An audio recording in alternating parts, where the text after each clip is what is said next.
일명 윤창호법.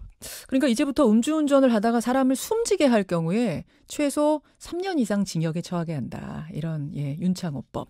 지난 9월 부산에서 음주운전 사고로 숨진 고 윤창호 씨의 사망 사건을 계기로 만들어졌어요. 국회의원 104명. 그러니까 이게 초당적인 동의를 얻어서 만들어진 법인데요. 오늘 국회 본회의 열리면 바로 통과가 될 겁니다. 그런데 이 법을 만드는데 결정적인 역할을 한 친구들이 있죠. 청와대에 청원 올리고 이 법 가지고 국회의원들 찾아다니고 국민적인 여론 만들고 이렇게 해서 만들어낸 윤창호 씨 친구들이 좀 부족하다. 반쪽짜리 법안이다. 이런 문제 제기를 하고 나왔습니다. 어떤 얘기인지 좀 직접 듣기 위해서 친구 김민진 씨를 스튜디오에 직접 모셨어요. 만나보죠.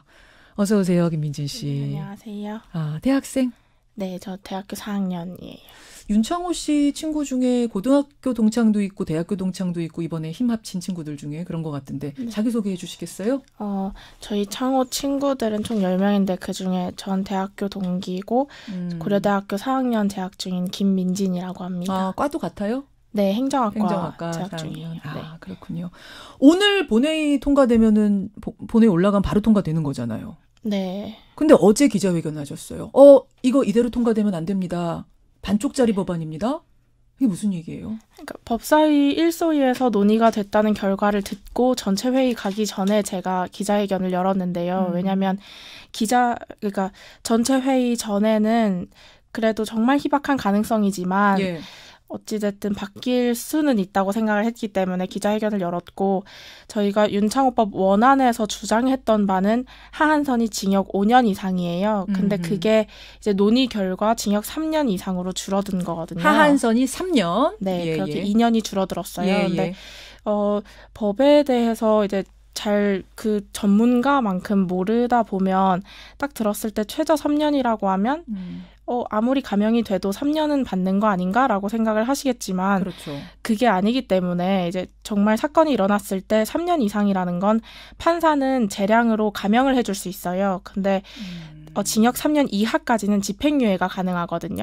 그러니까 그 최저 하한선이 지금 3년으로 맞춰졌다는 건 아무런 감형이 들어가지 않아도 집행유예가 가능하다는 거죠, 선고가. 그러니까 5년이나 3년이나 뭐 그렇게 차이야 이러실 수도 있지만 3년부터는 뭐 감형을 안 해줘도 집행유예가 가능한, 감형해주면 무조건 집행유예가 가능한.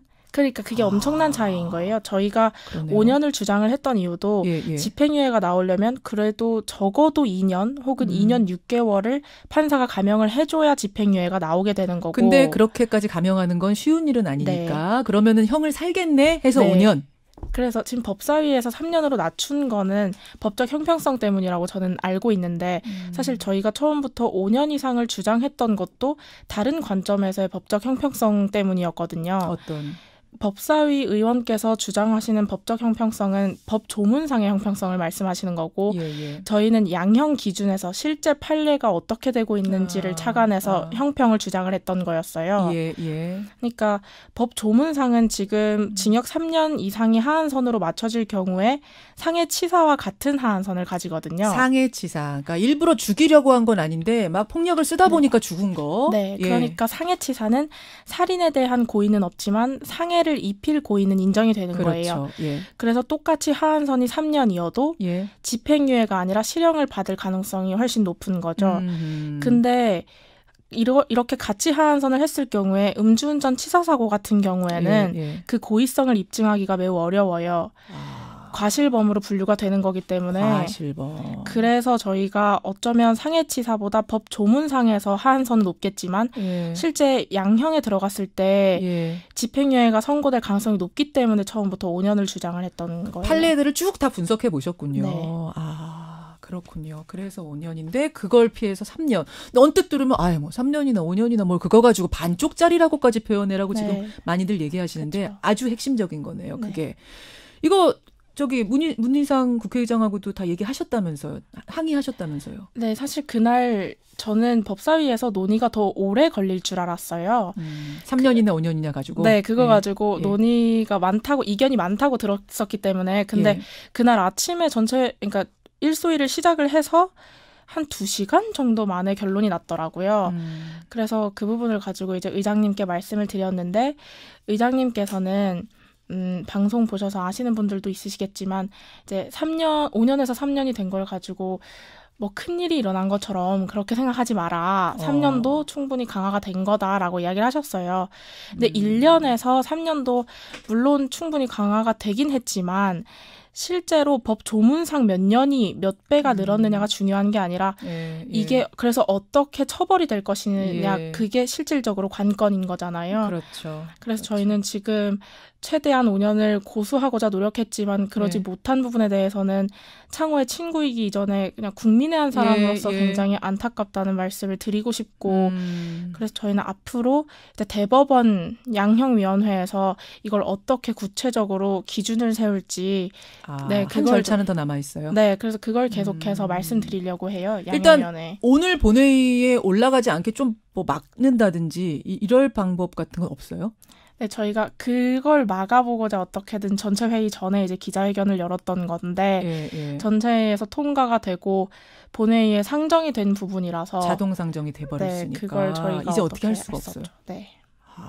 그렇군요. 그럼 이제 마지막 기대하는 거는 양형위에서 다른 좀 뭐라 그래야 돼요? 보완 규정 같은 걸 만들어주기를? 네, 정말 안타깝기는 하지만 하한선은 3년이고 그래도 상한선이 무기징역까지는 갔기 때문에 그러면 3년에서 무기징역이라는 그 사이에서 양형 기준이라는 게 다시 세워지게 될 텐데 그 양형 기준이라도 좀 이제 음주운전으로 누군가 죽었을 때 적어도 집행유예로 풀려나는 관행은 해결할 수 있도록 조금은 파격적인 어떤 기준을 세워주시기를 좀 촉구드리려고 하고 있습니다. 지금 청취자 수형신님 음주운전은 살인행위입니다. 처벌을 강화해야 합니다. 그러니까 이분 지금 많은 분들 의견이 뭐냐면 음주를 하고 운전을죄를 닫는 순간 이미 이건 고의가 있는 거 아니냐. 지금 이런 문자들을 많이 보내주시네요. 많은 분들이. 근데 집행유예, 고의성 없기 때문에 집행유예로 풀려날 수 있는 상황이라는 게 맞는 것이냐 과연. 그러니까 제가 이 부분에 대해서 말씀드리고 싶은 건 사실 법사위에서는 법적 형평성 때문에 낮출 수밖에 없었다라고 주장을 하시지만 제가 보기에는 법적 형평성이 아니라 인식의 문제인 것 같아요. 인식. 아직도 술에 대해 관대합니까? 아직도? 네, 왜냐하면 미국 워싱턴주 같은 경우에는 음주운전 사고로 누군가 죽었을 때 초범일 경우 2급 살인을 적용을 하고 재범일 경우 1급 살인죄를 적용을 해요. 그래요. 근데 우리나라는 그게 안 되잖아요. 근데 과연 미국은 법적 형평성이라는 게 중요하지 않아서 그렇게 했을까라는 의문이 저는 드는 거예요. 그러면 어떻게 미국 워싱턴에서는 그런 입법례가 가능했을까? 그거는 입법을 하시는 분들께서 음주운전을 살인행위라고 생각을 하시기 때문인 거고 우리나라의 국민의식은 많이 바뀌었지만 아직 국회의원들의 의식은 그만큼 바뀌질 못한 거죠. 그러네요. 지금 청취자 이진권님은 정치하는 분들보다 대학생들이 더 대견한 것 같네요 하셨고 훈덕박님 학생이 국회의원보다 한 100만 배 낫습니다. 이렇게 많이들 지지해 주세요. 민대기님은 민진 씨가 국회로 가야겠네요. 창호 씨가 참 좋은 사람이었나 봅니다. 이런 친구들을 보니 이런 문자까지. 지금 창호 씨가 세상을 떠난 지 얼마 됐죠? 11월 9일이었으니까 이제 한 3주 정도 되어가고 있어요. 아이고, 그러네요. 그러니까 사고가 나고 식물인간 상태로 쭉 있다가 거의 뇌사 상태로 사실 그때 병원에서 이야기하기로는 한 길어야 보름 정도를 이야기를 했었는데 창호가 46일이나 버텨줬어요. 근데 제가 창호한테 사실 간호를 하면서 뭐라고 이야기를 해야 하는지 잘 모르겠더라고요, 처음에. 그냥 희망적인 이야기를 해주면서 넌 꼭 일어날 수 있다고 얘기를 해줘야 하는지 아니면 혹시 너가 가게 되더라도 마음 편히 가라고 안심을 시켜줘야 하는지 그게 많이 고민이 됐어요. 근데 그걸 마지막에 창호한테 제가 맡겼거든요.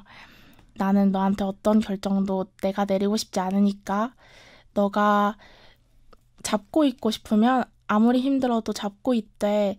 너가 도저히 힘들어서 나 이제 놓고 가고 싶다 하면 남아있는 사람들은 하나도 걱정하지 말고 편안한 마음으로 가달라고 그걸 약속해달라고 했는데 그래서인지는 몰라도 창호가 46일이나 버텨주고 정말 한순간에 그 끈을 놔서 그래도 마지막 순간을 지켜주지는 못했지만 끝까지 창호가 약속을 지켰을 것 같아요. 저랑 한 약속을.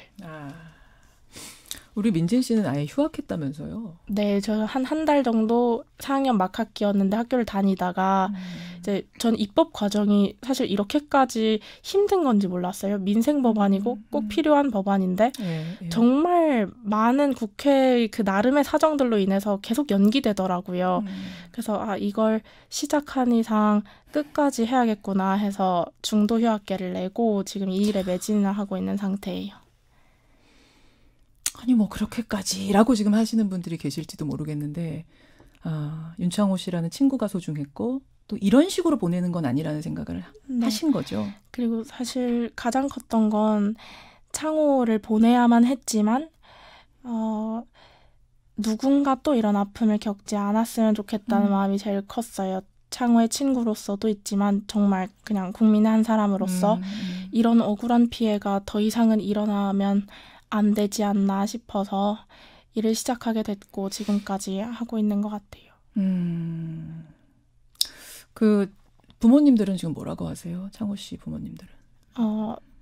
이렇게 윤창호 법이 만들어지고 창호가 비록 저희 곁에 없지만 그래도 이렇게나마 창호의 명예를 지켜줄 수 있는 것 같아서 다행스러워 하시면서도 거듭 말씀드리지만 윤창호법의 처벌 수위가 조금은 낮아진 부분을 제일 많이 아쉬워하고 계세요. 부모님들도 아쉬워하세요. 네. 부모님들도 이렇게 반쪽짜리는 아니다 뭐 이런 생각들 하십니까? 네, 왜냐하면 이건 비단 사실 이 윤창호법은 창호의 가해자에게는 절대 해당될 수 없어요. 네, 그렇죠. 네, 그렇지만 저희가 계속 이걸 하는 이유 그리고 부모님께서 저희가 이 일을 계속 하도록 응원해 주시는 이유는 단 하나인 게 누군가 더 이상은 이렇게 억울하게 다치거나 죽어서는 안 되기 때문이에요. 그런데 3년이 되면 또 집행유예로 풀려날 가능성을 열어둔 결정인 게 되기 때문에 그렇죠. 저희가 많이 아쉽죠. 사실 너무 아쉽죠. 아까 그 얘기 하셨잖아요. 그러니까 윤창호 씨만 해도 군대에서 휴가 나와가지고 고향 부산에 내려갔다가 친구랑 밥 먹고 횡단보도에서 신호등 기다리고 있었던 건데 그냥 음주차가 와서 신호등 기다리고 인도에서 신호등 기다리는 사람을 그렇죠. 그렇게 된 겁니다. 이거는 도대체 그냥 하루아침에 이런 일을 당한 가족들, 피해자와 그 주변 사람들의 아픔이란 걸 생각해봐라라고 지금 민진 씨가 그러셨는데 어떤 거예요? 그 아픔이란 건. 민진 씨도 굉장히 가까운 친구였다고 제가 들었거든요. 네, 저는 그때 추석 연휴였기 때문에 본가에 내려가 있었어요. 그런데 그날 새벽부터 창호가 연락이 되질 않았었고 근데 저는 친구 만나고 있다니까 그러면은 재밌게 놀고 있나 보다 싶어서 그날따라 전화도 하고 싶었는데 안 했었어요. 괜히 방해를 할까 봐. 근데 제가 전화하고 싶었던 그 시간이 딱 그때더라고요. 사고가 났을 그 사고 시점. 난 그때 네, 그래서 전화를 계속 주고받고 이런 친구였던 거죠. 그런데 그 이후로 저는 계속 그 후회를 했어요. 그때 만약 내가 전화를 걸었으면 어쩌면 단 1분이라도 창호가 늦게 나오거나 혹은 일찍 나와서 사고를 안 당할 수 있지 않았을까? 그런데 이후에는 비단 저만 하는 게 아니라 모든 친구들과 모든 가족분들이 각자의 그 후회를 하고 계세요. 그때 내가 이랬더라면? 그러니까 창호가 그 어떠한 술 마시고 운전한 비상식적 행위를 한 그 사람 한 명으로 인해서 저희는 정말 소중한 사람을 잃어야 했지만 그 후회와 그 죄책감의 몫은 또 저희한테 되돌아오게 된 거죠. 평생 동안 어쩌면 짊어지고 가야 할지도 모를. 절대로 친구나 가족들의 잘못이 아닌데도 아닌 거 우리 다 아는데도 본인들은 너무나 아픈. 네. 바로 이겁니다, 여러분. 그래서 음주운전은 절대로 안 되는 건데 법안이 그래서 이번에는 좀 강화될 줄 알았는데 너무 솜방망인 게 아쉽다 그러셨어요. 네. 어떻게 생각하십니까, 여러분? 오늘 본회의에서 아마 이대로 통과가 될 겁니다. 하지만 그 다음 양형을 결정하는 거기에서는 좀 더 철저하게 될 때까지 우리가 이 관심을 놓아서는 안 되겠다. 저희는 끝까지 사실 하태경 국회의원님께도 제가 부탁을 드렸어요. 예. 학업과 병행하면서 예. 저는 계속해서 음주운전 근절을 위해서 노력하고 싶고 예. 국회에서 그 관련된 포럼을 열어주시면 예. 제가 실무를 담당하더라도 그렇게라도 1년에 1개 정도는 음주운전 근절을 위한 입법을 마련을 하고 예. 6개월에 한 번 정도 꼭 세미나를 열어서 국회에서 이 관련된 문제가 수면 아래로 가라앉지 않도록 노력해 주셨으면 좋겠다고 말씀드렸거든요. 예. 그러니까 어떠한 방법이 될지 아직 명확히 정해지진 않았지만 저희는 계속해서 저희가 할 수 있는 최선을 다할 거고 전 인식 개선이라는 게 예. 어렵지만 또 어떻게 보면 어렵지 않은 일이라고 생각해요. 그럼요. 왜냐하면 나부터 안 하면 되는 일이거든요. 나만 안 하면 누군가 모두 하지 않는 세상이 언젠가 올 거라고 분명히 생각하기 때문에. 참 좋은 얘기네. 지금 친구 윤창호, 창호가 하늘에서 민진 씨 보고 있을 거거든요. 네. 창호는 이 친구들이 이렇게 쓰는 거 보면서 뭐라고 할까요? 어제도 제가 친구들이랑 그 이야기를 나눴는데 사실 잘 모르겠어요. 제가 창호를 오래 봤다고 생각은 하지만 이렇게 됐을 때 과연 창호가 물론 고맙다, 니네 고생했다 하겠지만 그러면서도 야 그래도 한번 끝까지 해봐라 할 것 같기도 하고 만족할 수 있을까 윤창호가 싶은 생각도 들고. 창호는 끝까지 해봐라는 친구예요? 네, 창호는 멈추지 말아라? 네, 창호는 저한테 항상 제일 많이 해줬던 말이 창호는 가능성이라는 거에 기대를 거는 친구가 아니었어요. 그냥 불가능하다 생각하더라도 에이 하면 되지 나 윤창호인데 이러던. 윤창호인데. 네, 그게 항상 좀 입에 배어있던 친구였거든요. 그래요. 그래서 창호한테 그게 정말 고마워요. 제 앞으로 살아나갈 때 가능성에 기대를 걸기보다 그냥 내가 해야 하는 일을 옳은 일을 하면 된다는 거 그걸 끝까지 알려주고 간 친구 같아서 정말 고맙다고 말해주고 싶어요. 나중에 만나면. 저도 창호 씨한테 고맙고 민진 씨한테 고맙고 민진 씨가 끝까지 책임지고 이 일들 좀 잘 이뤄내주기를 기도하겠습니다. 네. 고맙습니다. 고맙습니다. 오늘 윤창호법 본회의 통과할 겁니다. 그 법을 만든 친구 중에 한 명 김민진 씨였습니다.